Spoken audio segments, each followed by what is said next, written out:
Lleva como nombre Importancia de las plantas nativas para las aves, caso Tamaulipas, por el doctor Arturo Mora Ivo. Adelante, doctor. Pues muchas gracias, Tatiana, por la invitación y gracias a Héctor Eleazar también que fueron el enlace. No soy experto en aves, pero me da gusto colaborar con ustedes por el área de las plantas, que es lo que yo trabajo desde hace mucho tiempo, pues ya que soy botánico.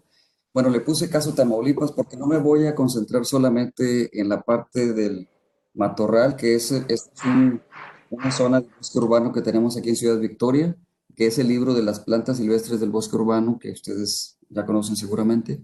Voy a tomar algunos ejemplos de ahí, pero voy a hacer como un panorama general del estado. Bueno, pues ahí estoy poniendo una imagen de lo que representa físicamente Tamaulipas. En ese mapa de relieve me gusta mucho representar al estado porque podemos ver en diferentes tonalidades y en diferentes alturas del terreno, de la elevación, cómo hay una gran variedad de ecosistemas en el estado de Tamaulipas. Nosotros tenemos la planicie costera del noreste que compartimos con Texas, después conformando algo que se llama la provincia biótica tamaulipeca, que son las partes planas, donde básicamente habita el matorral espinoso tamaulipeco, pero bueno, también tenemos fisiográficamente hablando las zonas serranas, con la parte de la Sierra Madre Oriental que atraviesa el suroeste del estado, y dos discontinuidades importantes que es la Sierra de San Carlos y la Sierra de Tamaulipas, donde, bueno, tenemos ecosistemas de montaña y tenemos parte del altiplano, en este caso, pues, de la zona de Tamaulipas y parte de la Huasteca. Entonces tenemos una gran variedad de ambientes, la zona costera, la zona serrana, la zona de planicies y valles, y siento que Tamaulipas tiene una situación privilegiada, como anoto ahí, tanto geográfica, económica, como social y naturalmente. Bueno, un poquito de los ejemplos de los ecosistemas que tenemos en el estado, en las zonas altas de las montañas que van desde los 3000 metros hacia abajo, tenemos bosques con vegetación alpina, subalpina, pero aquí estoy poniendo algunas imágenes de los bosques de pino y encino que están en la zona en la Sierra Madre Oriental, una imagen del bosque mesófilo de montaña, en la parte inferior izquierda, que es también el bosque de niebla famoso acá en el cielo, y bueno, la vegetación conservada y perturbada, que ya están en zonas de las planicies y las laderas, como las selvas, tenemos diferentes tipos de selvas, medianas y bajas, que son importantes, las zonas de los matorrales, las zonas áridas, las zonas de pastizales naturales inducidos, la zona de vegetación acuática, etcétera. Entonces es un poquito de todo de los ecosistemas que tenemos en el estado y que obviamente es un hábitat para la fauna silvestre, en este caso, hablando de las aves, es un grupo muy importante para Tamaulipas y bueno, México es uno de los lugares relevantes a nivel mundial. Y algunos de los investigadores que tenemos trabajando durante mucho tiempo es Héctor Garza, con su proyecto Aves de Tamaulipas, Aves del Cielo, Aves de la Laguna Madre o en cualquier otro lugar. Y de hecho colaboramos muy cercanamente el doctor Héctor Garza y yo. Algunos de los trabajos que me han permitido conocer un poquito la relación de las plantas con los animales, en este caso de las aves, es diferentes artículos científicos, diferentes capítulos de libros, o bien libros mismos como tal. Estoy poniendo aquí algunas imágenes. Por ejemplo, un libro que nos ha apoyado muchísimo para difundir lo que tenemos en el estado es La historia natural de la Reserva de la Biosfera del Cielo, donde se describe la vegetación como grandes ecosistemas y pues algunos grupos importantes. Y en este caso yo tengo algunos capítulos ahí, la importancia de las plantas, pues que pueden ser comestibles, pueden ser melíferas, maderables y obviamente cuando son utilizadas por la fauna, en este caso de las aves. Se hizo un trabajo también de la gran provincia natural Tamaulipeca y ahí también se un capítulo de humedales.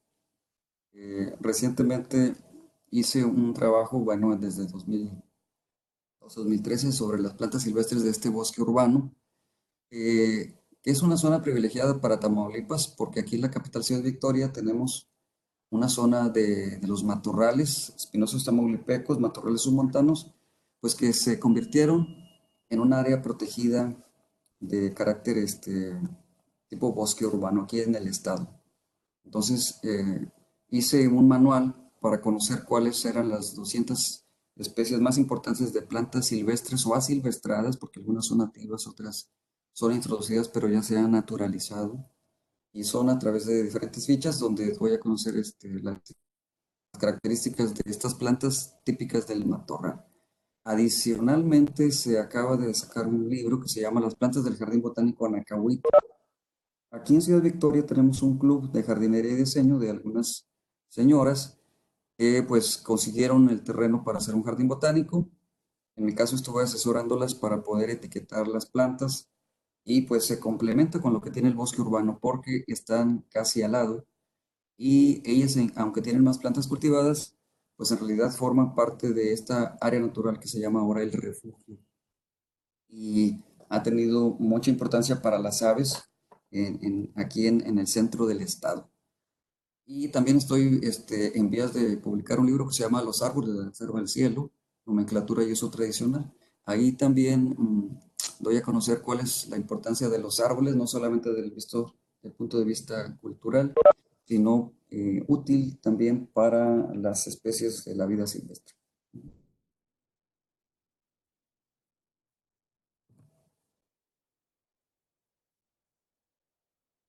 Bueno, voy a pasar algunas imágenes para que vean cuáles son algunos ejemplos, porque va a ser imposible poner todas las especies, pero estoy colocando algunas que me parece que son emblemáticas de la zona del noreste de México, características de Tamaulipas, y una de las especies más importantes, socioculturalmente hablando, es el chile piquín.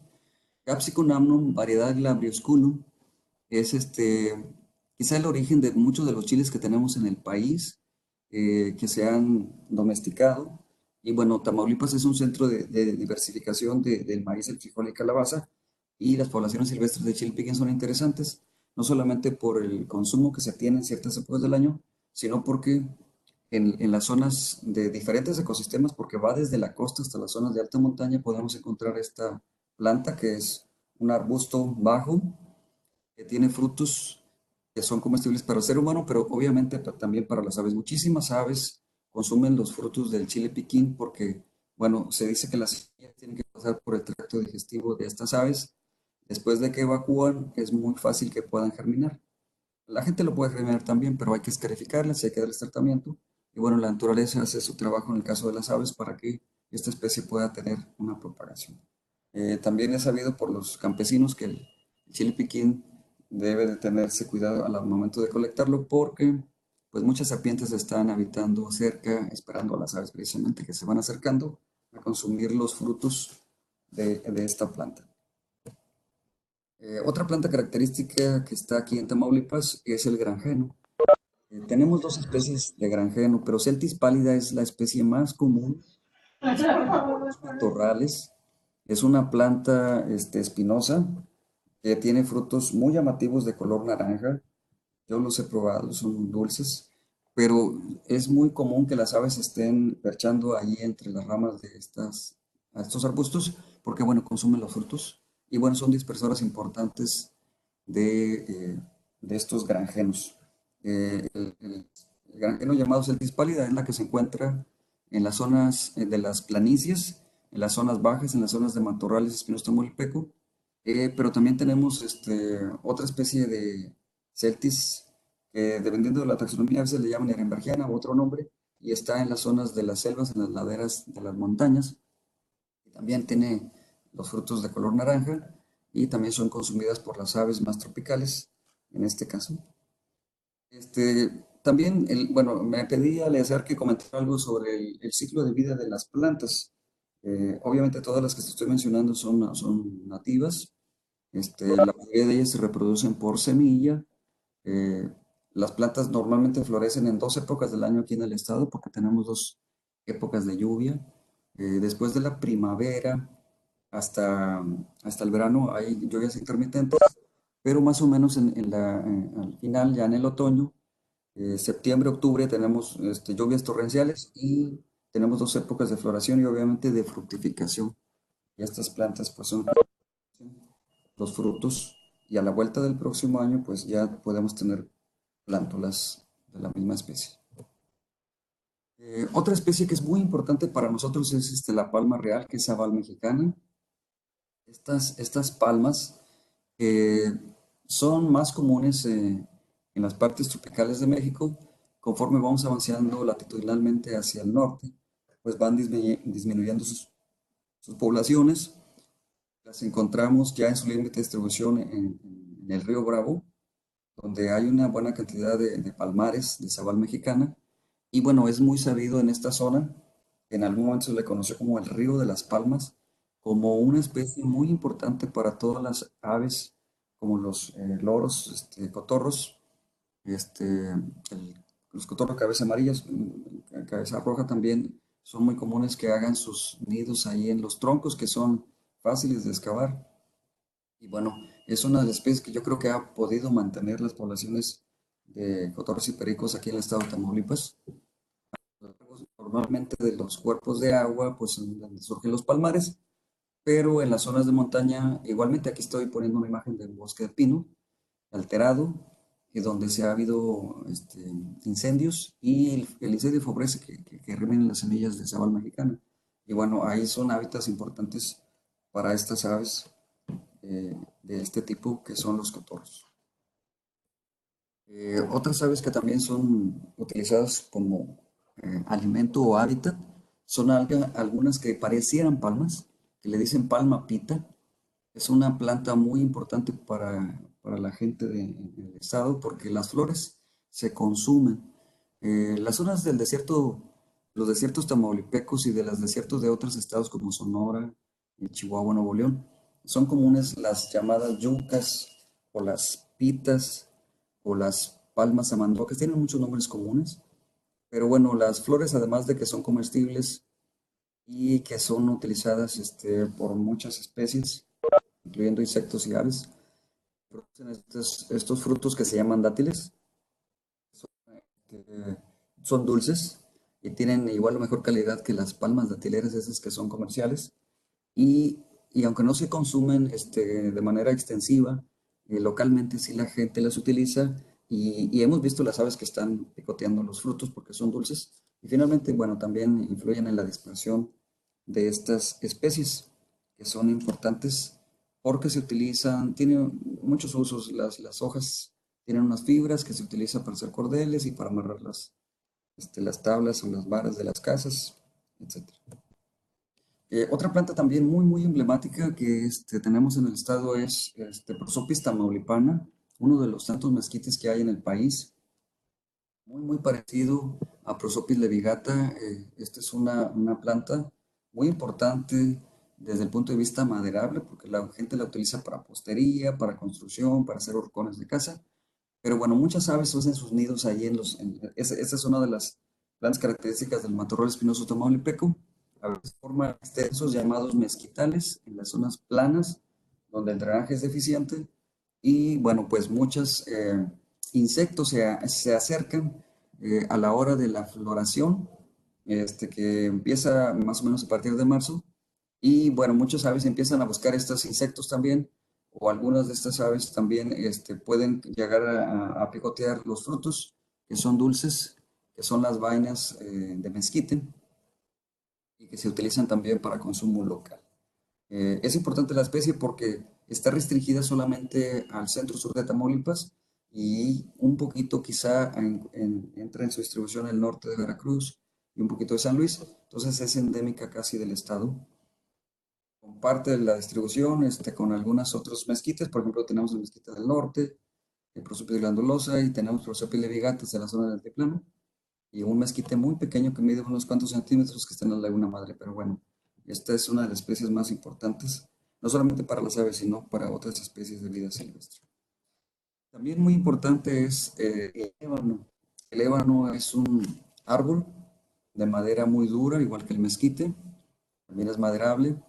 Pero en este caso las semillas, las maguacatas, se le conoce al fruto, cuando son verdes, cuando son tiernos todavía, las semillas pueden ser consumidas por diferentes aves, pero ya cuando son maduros, estos frutos o estas semillas ya, al final, que son muy duras, por cierto, parecen como piñones. Los loros, pues son especialistas en consumir estas maguacatas, ¿verdad? Entonces los loros y pericos, este, acuden en ciertas épocas, se nota cuando están los frutos en el árbol y bueno, la gente compite con las aves por las guaguacatas para poder consumirlas porque aquí se utilizan de diferentes maneras. Es como un sustituto de café, las muelen y las utilizan mezclándolas con café, pero la gente las puede comer también tostadas, así como las aves se las pueden así comer como tostaditas, y o bien cuando son tiernas también. Es un árbol importante, bueno, está en otras zonas del país, pero es una planta muy común y utilizada para sombras de ganado aquí en los pastizales del estado. La tenaza también, una planta, otra leguminosa. He estado poniendo varias leguminosas porque en los matorrales es muy importante las leguminosas. Y bueno, igual que en otros casos, es una planta melífera porque las flores producen néctar que es utilizado por abejas y muchos otros insectos. Y bueno, igualmente las aves yo las he visto que andan ahí persiguiendo ahí a los insectos y hacen sus nidos en la tenaza. Una planta que se maneja mucho en la zona porque tiene un gran valor que se utiliza para hacer sillas y otras artesanías aquí en la zona del estado. La barreta también. La barreta tiene frutos que son utilizados, nada más que ahí no estoy tan seguro si sea muy utilizado por las aves. Yo he visto que las aves están perchando, seguramente como hábitat. Esta es una planta común del matorral submontano. Puede estar en zonas bajas también y puede llegar a alcanzar alturas arborescentes, pero normalmente es un arbusto. La madera es de buena calidad. Las aves están ahí. Ahí no he visto exactamente si las aves están consumiendo los frutos, pero sí he visto que hacen los nidos y la utilizan como un hábitat. Y bueno, adicionalmente es una planta insecticida. La gente las utiliza también para barrer los animales y quitar insectos y demás. El chijol es una planta de zonas tropicales, está en las selvas bajas caducifolias. Muchas aves están perchando ahí. Yo no veo que se coman los frutos porque los frutos son en realidad unas sámaras, son más secas, pero sí he visto algunas aves que están ahí cerca de las flores. No sé si el néctar sea importante para ellas, como por ejemplo algunos colibríes que pudieran haber estado interesadas. La verdad no me consta, pero sí he visto que las aves hacen sus nidos porque es una de las plantas más importantes de las selvas bajas caducifolias en el estado. El cerón es un árbol también que puede estar en selvas bajas, puede estar en matorrales. Es un árbol usualmente frondoso con la copa amplia. Y bueno, siempre yo he visto aves y están los nidos ahí en el cerón. Es Philostylon rhamnoides, una especie que se creía que era la misma que se distribuye desde Tamaulipas hasta Sudamérica, pero ya nos dimos cuenta que la que tenemos en México es Philostylon rhamnoides y Philostylon brasiliensis, otra especie totalmente diferente.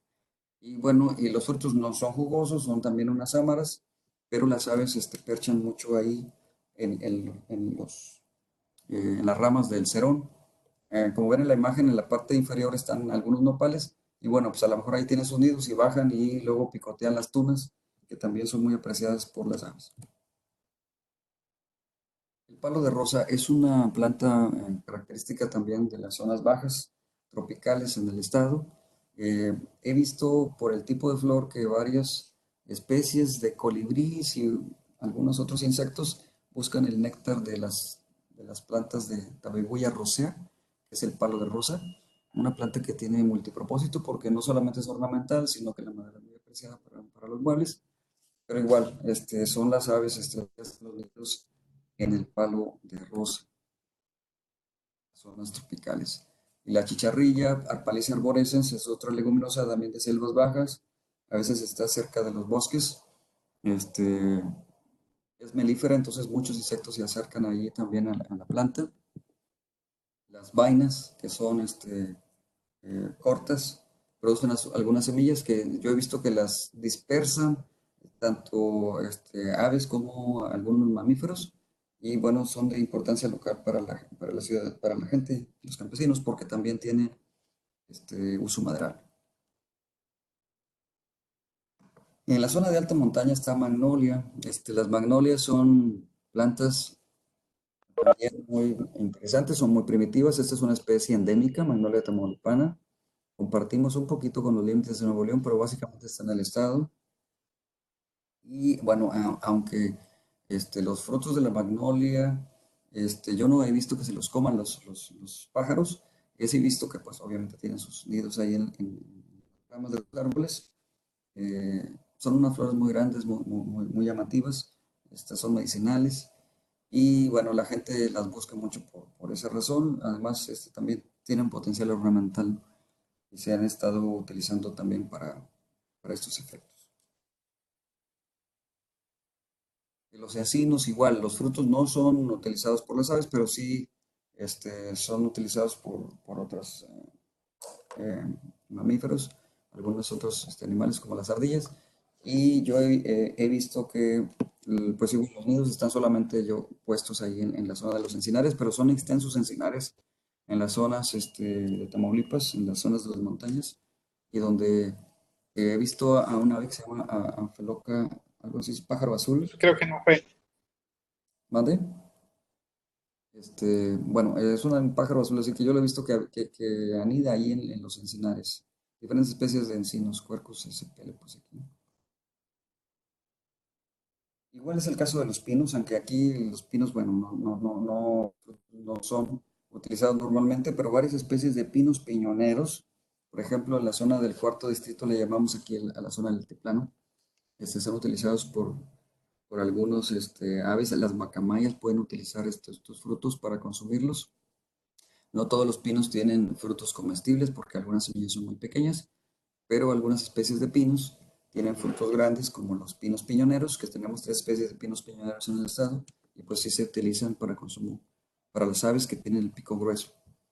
Y otra planta importante es el cedro rojo, Cedrela dorata. Los frutos son utilizados por las guacamayas. Grandes extensiones de cedro rojo que en el pasado existían, lamentablemente se han estado perdiendo porque se está saqueando mucho la madera, aún en que sean zonas protegidas, por ejemplo en la Reserva de la Biosfera del Cielo, en las zonas bajas, teníamos grandes extensiones de cedro rojo y ahora ya cada vez hay menos. Afortunadamente algunas especies, algunos individuos están por ahí todavía conservándose y, y se nota mucho cuando las poblaciones de guacamaya llegan a estos árboles para consumir los frutos. Un árbol de sombra es apreciado por su madera, pero bueno, pues también sirve de hábitat y de alimento para las aves de Tamaulipas. Y otra planta común en las zonas de los matorrales es el cenizo, Leucobium frutescens. Los frutos son secos y muy pequeños, no son carnosos, pero sí he visto yo muchas aves que se acercan al cenizo. No podría decir si son colibríes o qué, porque no he tomado el detalle, pero sí he visto que se han acercado ahí porque se florece muchísimo y los insectos están ahí cerca y están ahí muchas aves cercanas a los cenizos. Es una planta que se utiliza mucho para hacer los entreverados de las casas de las zonas rurales aquí en Tamaulipas. Y bueno, eso es así como las plantas en general y algunas especies que tienen, que las hemos visto que se les acercan ahí. Yo no sé si en realidad todas sean eh, utilizadas por el néctar que producen por los colibríes, pero muchas de estas plantas tienen flores tubulares como ruelia, merremias, las namas que tienen las flores tubulares y bueno, producen néctar. Entonces yo hice una selección aquí de imágenes para que vean la variedad de flores que tenemos y que pueden ser utilizadas eventualmente. No estoy seguro, les quiero decir, que todas son utilizadas por las aves, pero son importantes localmente también. Aquí estoy poniendo otras imágenes. Chilopsis lineares, sí la he visto, que las aves se acercan y algunos colibríes se utilizan para absorber el néctar. Algunas labiadas, como salvias, como estaquis, Merremium velata, que es una convolvulacia, Pomea alba también, que son utilizadas también por estas diferentes especies de aves. Aquí está otra imagen de hipomeas. Bueno, está Elianthussanus y Salvia hispánica, que Salvia hispánica es la chía, que no es silvestre, pero está silvestrada aquí en Tamaulipas. La utilizan mucho, especies silvestres. Aquí estoy poniendo algunas otras imágenes, son plantas muy pequeñas. Algunas son flores tubulares, como estas que estoy poniendo. Todas estas son nativas, con excepción de Cryptostegia grandiflora, que es una maleza en realidad, introducida en las zonas de humedales, pero igualmente la utilizan de repente las aves.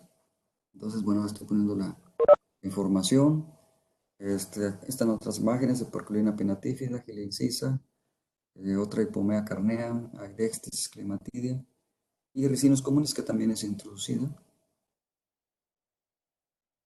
Algunas otras imágenes que pueden ser reutilizadas. Eretia aqua, por ejemplo.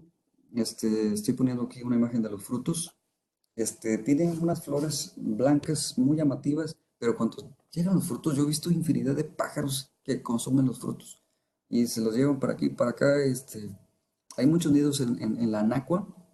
Esta planta, este es un árbol, es muy común en los matorrales y en las zonas de bosques también de espinosos de aquí de Tamaulipas y que son utilizadas por muchas especies de aves. Puse algunas otras imágenes que no estoy tan seguro si las aves las utilizan, pero las veo las aves andan corrigiendo los insectos que están alrededor. Tenemos unas calabazas que yo he visto que los picotean ahí cuando ya están maduras y bueno, pues pueden ser utilizadas también de alguna manera eventualmente. Y bueno, o sea, tengo más información, pero no quise exceder, me decían que no excediera, no sé, 40 minutos creo que ya me pasé. Pero bueno, consumiendo el tiempo por el retraso, nomás les quería decir que pues yo estoy en la mejor disposición a colaborar con ustedes. Este, Hubiera querido tener así como más tiempo para poder tener más información. Tengo disponibles los libros que les he comentado. Podemos hacer intercambio de información. No sé qué más pudiera decirles que les pudiera interesar. Quizá podemos hacer como una sesión de preguntas y yo les pudiera responder de la mejor manera. Hola, doctor, muchas gracias. ¿Todavía faltaba alguna parte de la No, no, presentación? no. Ah, Esto es lo que tenía preparado para ustedes. ok. A lo Es- mejor me fue muy rápido, pero bueno. no, no, está muy bien. Pues no sé qué les parezca. Si gustan por chat, vayan escribiendo las preguntas. Es la primera vez que casi llenamos el cupo. Está padrísimo que estén tan interesados. Si quieren hacerles preguntas al doctor y para no empalmarnos, escríbanlas en el chat. ¿Yo podría escucharlos si ellos hablan? ¿No, no se puede? Ok. Sí, sí se puede. El único problema es que somos muchos Ah, ok, sí, sí, luego y se... son muchos ruidos. Sí, entonces puede que funcione, puede que se vuelva un caos. Digo, también creo que se puede como levantar la mano. Y ellos me escuchan, o sea, entonces... Sí, sí, Ah, todos bueno, los están entonces que escuchando. pregunten por chat y yo les contesto. Tú me las dices y yo les contesto.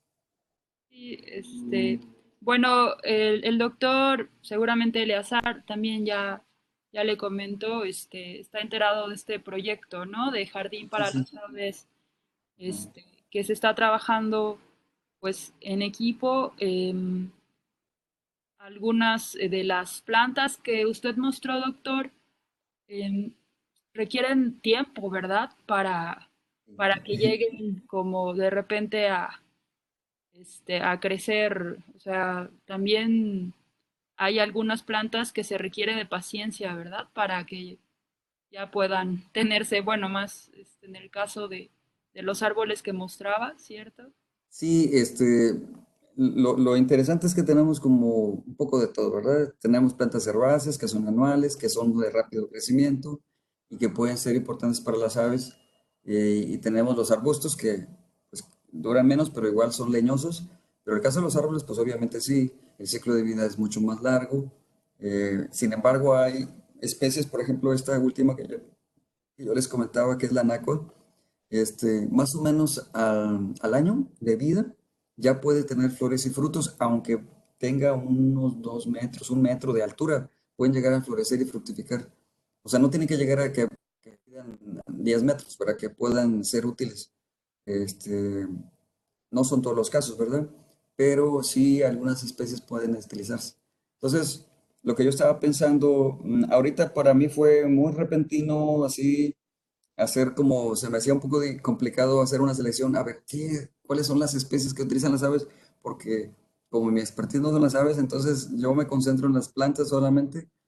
Tuve que estar comentando con Héctor algunas cosas para yo tener, y de lo que yo recordaba que he visto, que puede ser útil. Finalmente, bueno, todo como ecosistema es importante, pero Así quería puntualizar, esta se come las semillas, esta se come el néctar. Y bueno, si la idea final es promover estos jardines para aves, pues se puede utilizar las especies que ya existan en un lugar, por ejemplo, esta zona del bosque urbano, y fomentarlas que sean benéficas para las aves, ¿verdad? Porque pues son zonas que a veces la gente puede llegar a reforestar o puede llegar a manejar. Y si ya lo que pudiéramos hacer es ir haciendo inventarios de cuáles son las especies que exactamente utilizan las aves y pues favorecer su manejo o sus plantaciones, ¿no? Sí, doctor. Roxana Bautista dice, gracias por la presentación. Está muy interesante. El libro de las plantas silvestres del bosque urbano está disponible en PDF. ¿Dónde lo podemos Se puede adquirir? bajar de la red. Ustedes búsquenlo en la red. Yo tengo una página, bueno, tengo varias páginas donde subo las publicaciones. Una de ellas es Research Gate.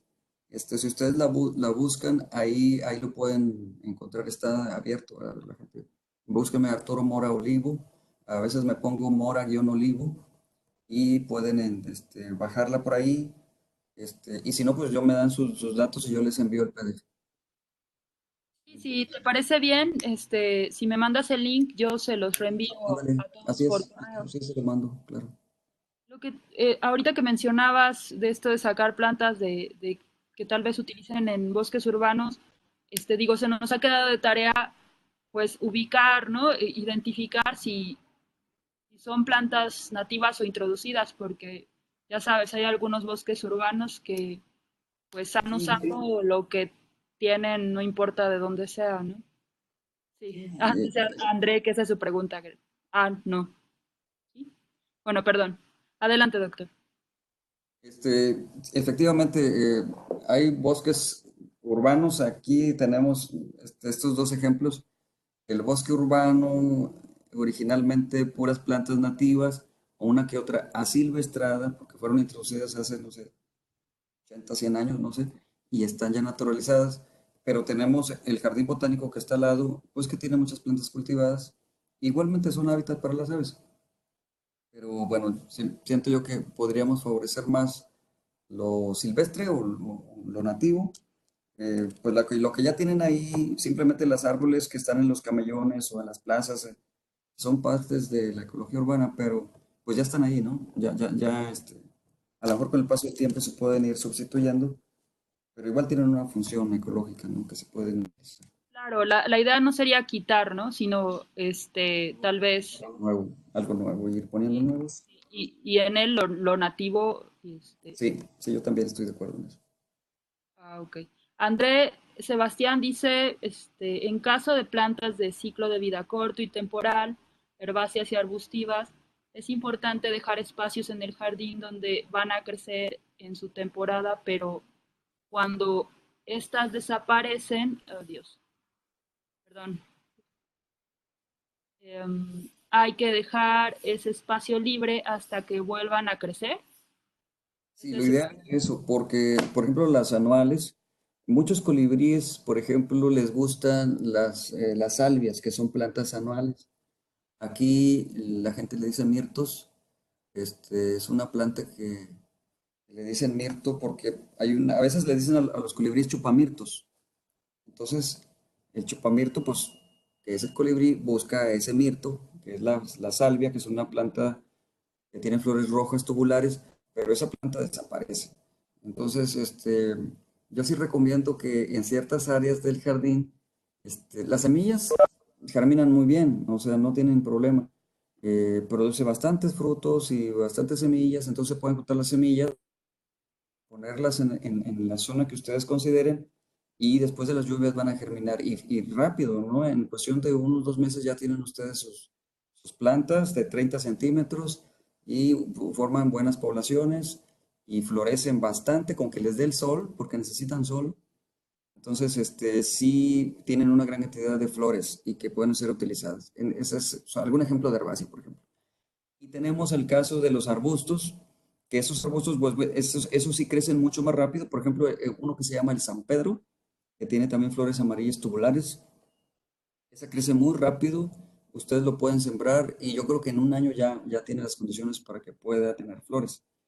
Y se llena de flores, o sea, con que tenga humedad, hay que a lo mejor favorecer el riego para la humedad, porque las plantas florecen por dos razones. Una, la humedad y la otra es la temperatura. Puede llover mucho, puede haber muchísima humedad, mucho riego, pero si no hay calor, no van a florecer.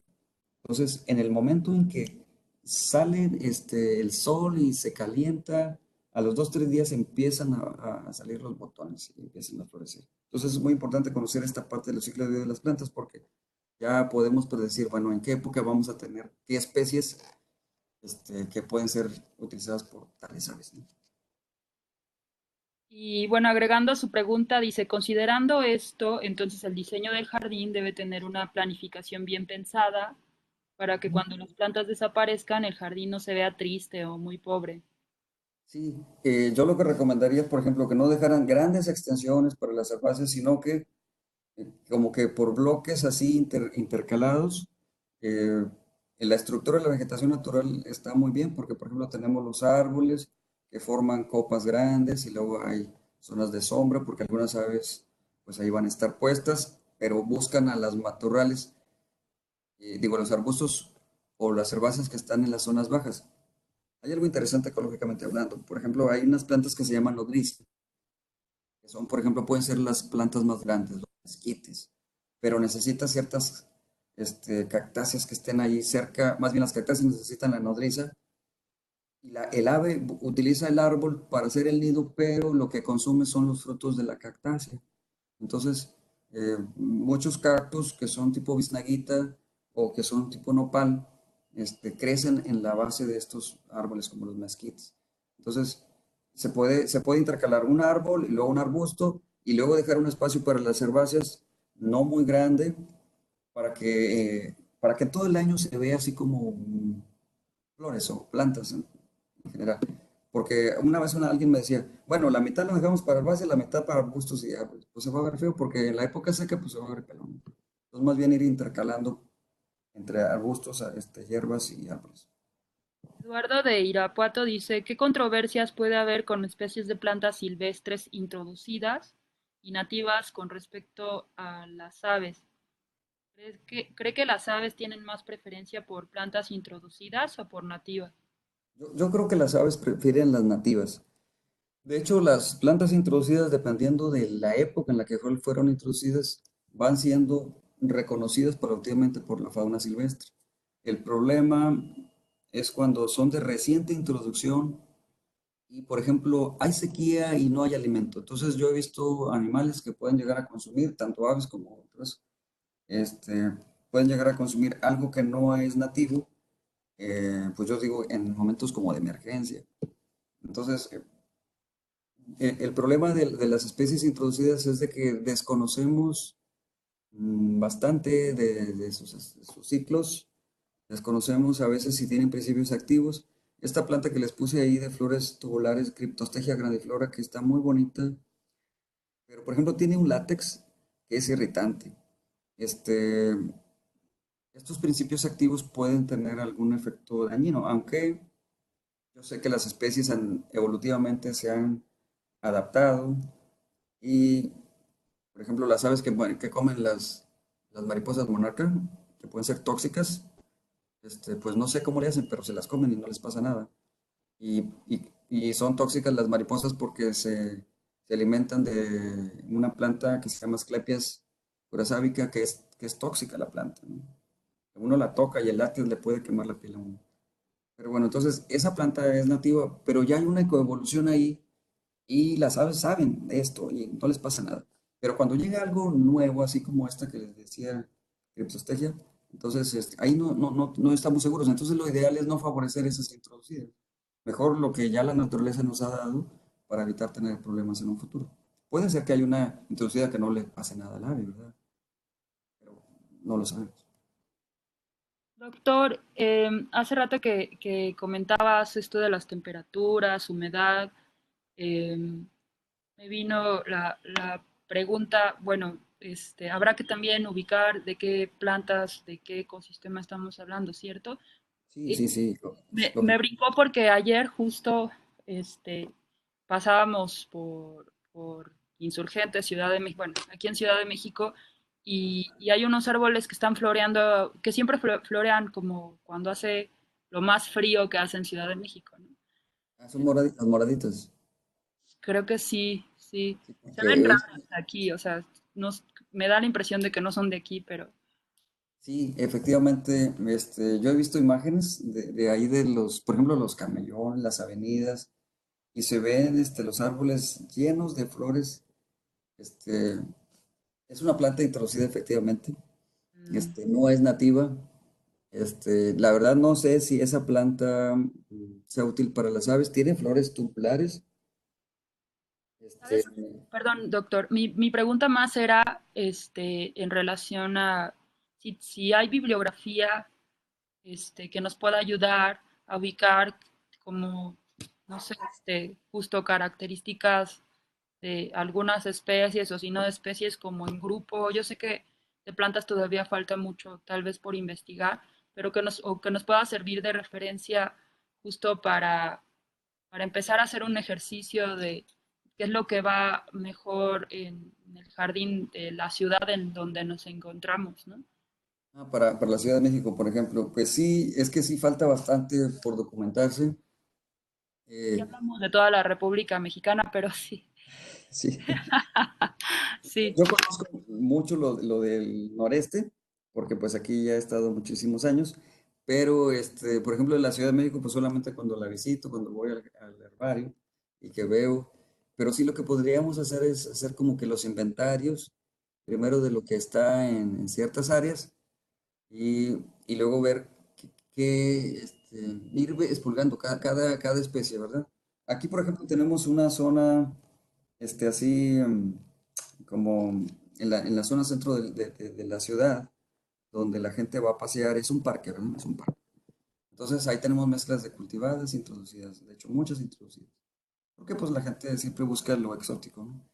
Y entonces, por ejemplo, yo aquí lo que puedo hacer es hacer el inventario, ver, a ver, tenemos 25 especies de plantas. Y entonces ya entonces ver, a ver, esta sí nos sirve, esta no nos sirve, esta bla, bla. Y entonces es darles esa información. Eso se puede hacer por cualquier lugar, ¿verdad? Si ustedes ya tienen un área destinada en la Ciudad de México, no sé, el bosque de Chapultepec, o sea, no sé, y decir, bueno, a ver, aquí, ¿qué especies de plantas tenemos aquí? ¿Y qué especies le sirven a las aves? Entonces, pero entonces es una tarea que un poquito pesada estar buscando cuáles son las características, los ciclos de vida de todas esas especies, pues para estar planeando bien lo que se va a hacer en un futuro. Pero pues hay que empezar en algún momento. claro, tú nos puedes asesorar, ¿cierto? Y yo todo lo que pueda les puedo asesorar, sí, claro. Muchas gracias, sí, porque aquí estamos más, como dices, expertos en aves, Ajá. plantas, aunque tenemos algunos perfiles un poco más acercado a lo botánico. La verdad es que tu asesoría nos caería muy bien. Em, Sí, porque como decíamos, no es lo mismo estar hablando en primavera, en verano, en otoño, en las diferentes épocas. Va a variar los ciclos de vida de las plantas, incluso las leñosas. O sea, hay unas que florecen en diciembre, que es algo raro, ¿verdad? En invierno. Este, y podemos tener, si planeamos bien las cosas, podemos tener en el transcurso del año hábitat adecuado, alimento adecuado para las aves. por supuesto.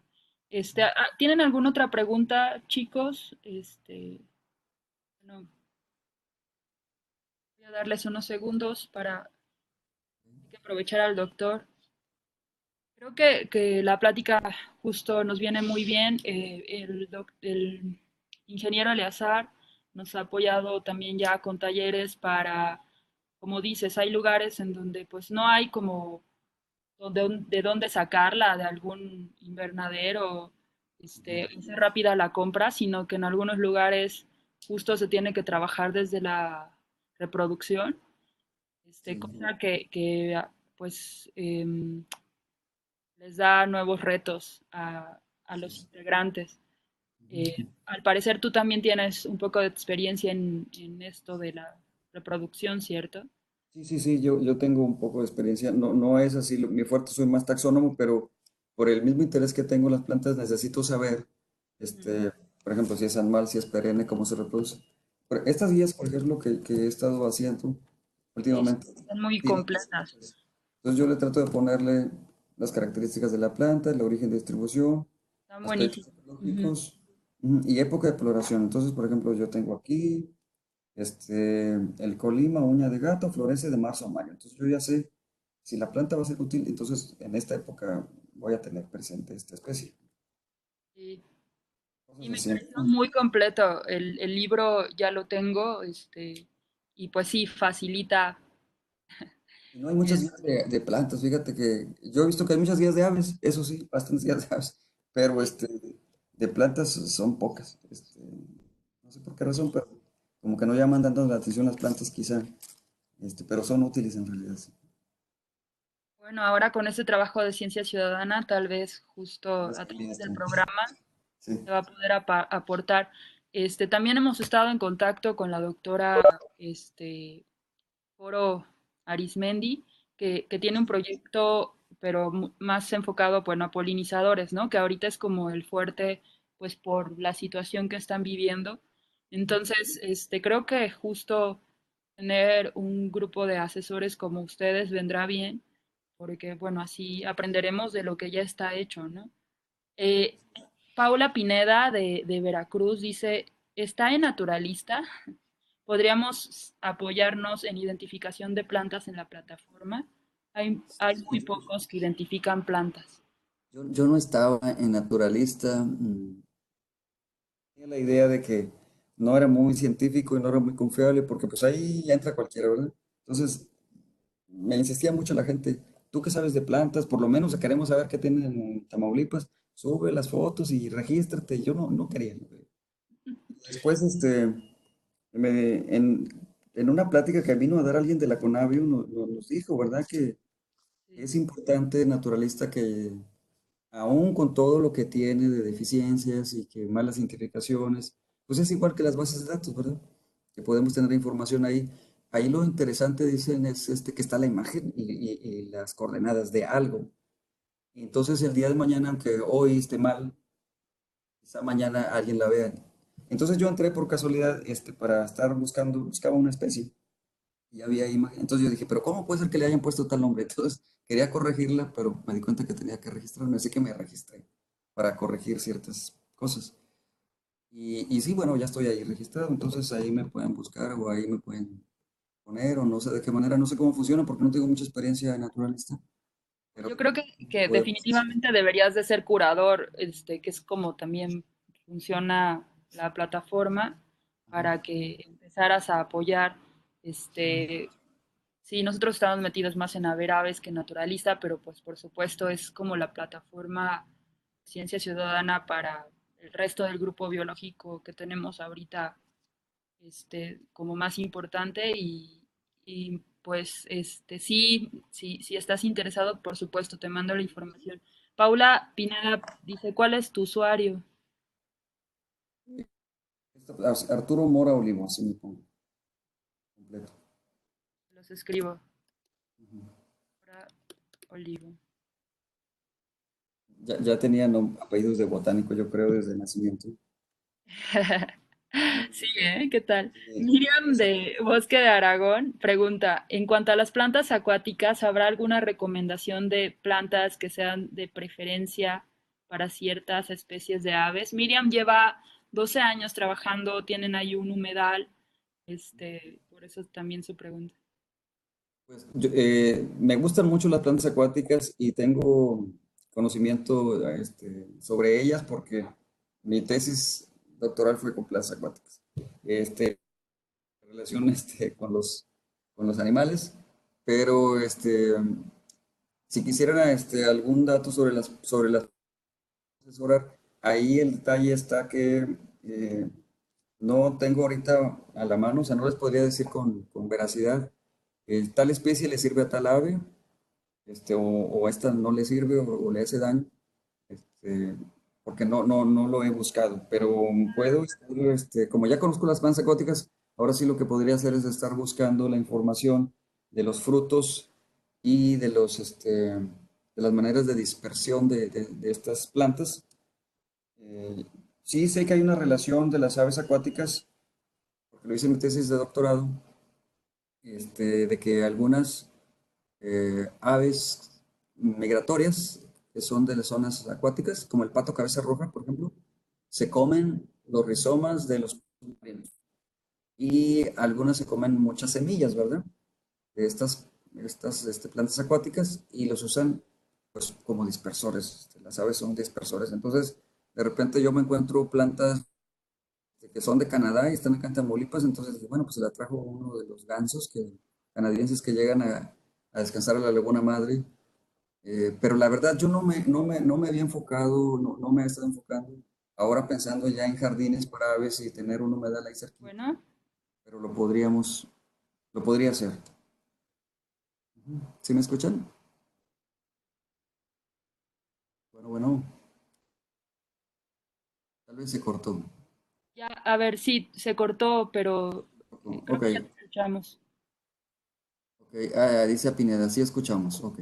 Ok. Entonces, igual yo los puedo ayudar en esa parte de las plantas.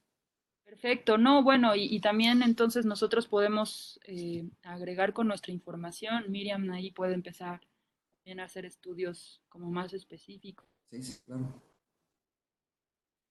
empezar a adicionar tesistas, en fin. Gelipano de Loma Bonita, Oaxaca, dice, tengo una pregunta, ¿podría ser factible que las aves aprendan a corto plazo a consumir, ecológicamente hablando, alguna especie de planta, quizás ya controlada y conocida? A ver, a ver, ¿cómo dijiste? No escuché bien la pregunta. Sí, podría ser factible que las aves aprendan a corto plazo a consumir, ecológicamente hablando, alguna especie de planta, quizás ya controlada y conocida. Yo creo que sí, la verdad, sería más bien una pregunta para ornitólogo, pero me imagino que pudiera ser, como les decía, a veces unas plantas tienen 100 años de introducidas y ya están las aves adaptadas, pero hay unas que se introdujeron hace 5 años y las plantas al principio pues no van a reconocerlas. Llegan a consumir, yo he visto los animales, las plantas así que son recién introducidas cuando no hay más, o sea, cuando tienen hambre y tienen que consumir algo. Pero yo creo que ese proceso sí es un aprendizaje que puede ir sucediéndose poco a poco. Me está Sí, diciendo alguien aquí que me encontraba mi cuenta de naturalista. ah, No sé cómo hacerlo, pero voy a tratar de entrar ahorita mismo a ver si puedo. Este, pues yo lo que uso mi correo arturomora50@hotmail.com. A lo mejor de esa manera me aparece. No sé si con mi nombre. Hace mucho que no entro. a lo mejor es eso también, habría que checar. Yo, también te mando esta información de cómo hacer curador. Y si tienes algún problema, pues ya me avisas, también te podemos ayudar Bueno, órale, sí. desde aquí. André de Acapulco dice, gracias, doctor, por esta grandiosa sesión llena de sabiduría y mucha savia. Gracias. Ok, sí, pues sí, la verdad es que agradecemos mucho tu intervención. Seguramente nos podrás ayudar también bastante en el camino. Vamos iniciando. Sabemos, bueno, en algunas situaciones no tenemos tanta experiencia, pero hay gente aquí que ya está ubicando qué área verde es la que puede hacerse cargo, puede trabajar. Ya están empezando a identificar plantas. Pues, no, pues ya tenemos aquí al doctor también. Muchas gracias que nos dice que nos puede asesorar, ya sea por naturalista o también por su correo. Y hay también sitios en donde, bueno, están empezando a ver cómo reproducen estas plantas y ubicar de qué manera va a quedar en el jardín, pero estamos aprendiendo entre todos, en realidad. Sí. Mira, yo Y ya acabo de creo, entrar. ¿puedes brindar tu correo? arturomora50@hotmail.com es el de Hotmail, que es el que uso adicionalmente al de la universidad, porque a veces de la universidad falla un poco. Y acabo de entrar ahorita en Naturalista y entré con ese correo, precisamente Arturo Mora 50. Ah, ok. Entonces me aparece un perfil que dice Arturo-Mora. Entonces a lo mejor no me sale Arturo Mora Olivo. Ya, Arturo Guión bajo Mora me sale aquí. Mora. Ok. Si no tienen algún otro comentario, no, pues haríamos Manfred. Ok. ¿Hay algún listado de especies nativas que recomiende, doctor? Pues yo tengo un listado de aquí de la zona, pero no sé de qué lugar quieren, les interesa. Pues Manfred es de Guadalajara. Bueno, yo tengo colegas botánicos en Guadalajara y ya deben de ellos de tener también inventarios, a lo mejor no especialmente para las aves, pero de esas listas preliminares se pueden seleccionar las que sean útiles para las aves. ¿Sabe qué, doctor? Que también luego hay tesis, ¿no? Que estamos Sí, sí, sí. desaprovechando, que estaría bien empezar, perdón, lo pensamos con empezar a ubicar en dónde de veras reproducen y están vendiendo plantas nativas, como hacer un directorio de gente que se está metiendo en esto y promoverlo. Pero otra cosa que podría ser súper buena es tener un lugar en donde encontrar las citas bibliográficas de los trabajos que se están haciendo, ¿no? Ujú. Solo digo que Cierto, podría ser tienen algo. esta red de botánicos, estaría bien, ahora que lo mencionas, aprovechar que pudiera también servirnos de apoyo de esto. Sí, nosotros tenemos una sociedad, la Sociedad Botánica de México, y bueno, yo estoy ahorita en la mesa directiva y tuvimos el Congreso en Aguascalientes y precisamente nos dimos cuenta de la necesidad de tener una red de todos los especialistas que estuviéramos conectados para Ujú. poder conocer las floras regionales que tenemos todos, porque pues yo conozco lo de Tamaulipas, pero no lo de Guadalajara, ¿verdad? No lo de Jalisco y Sí, viceversa. Entonces no tenemos que conocer todo el país, eh, pero sí podemos estar conectados. Entonces, sí, sí se puede sí, hacer a lo eso. mejor entre ustedes ya Sí, nosotros ya nos expertos conviene. se puede reunir bibliografía, ¿no? Sí, yo les puedo estar consiguiendo bibliografía de la zona que me pregunten, porque yo tengo conexión con botánicos de otros estados y yo les hago llegar lo que pueda. Entonces podemos ir haciendo como una base de datos de toda esta bibliografía que dices, Sí, sí, pues sí. que sea útil. Sí, bueno, pues muchas gracias, doctor. Si alguien más, Manfred dice muchas gracias.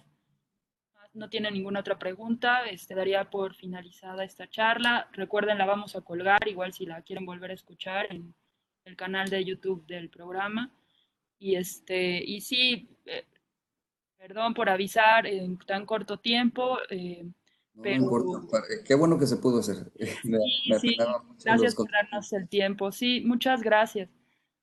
Ok, está bien, Tatiana. Pues gracias a ti y a toda la gente que estuvo aquí al pendiente de la plática. Gracias por su atención. Hasta pronto. Hasta pronto. Bye bye. Bueno, chicos, yo sé que algunos ya tendrán alguna otra tarea ahora mismo. También quedamos esta sesión, la íbamos a aprovechar para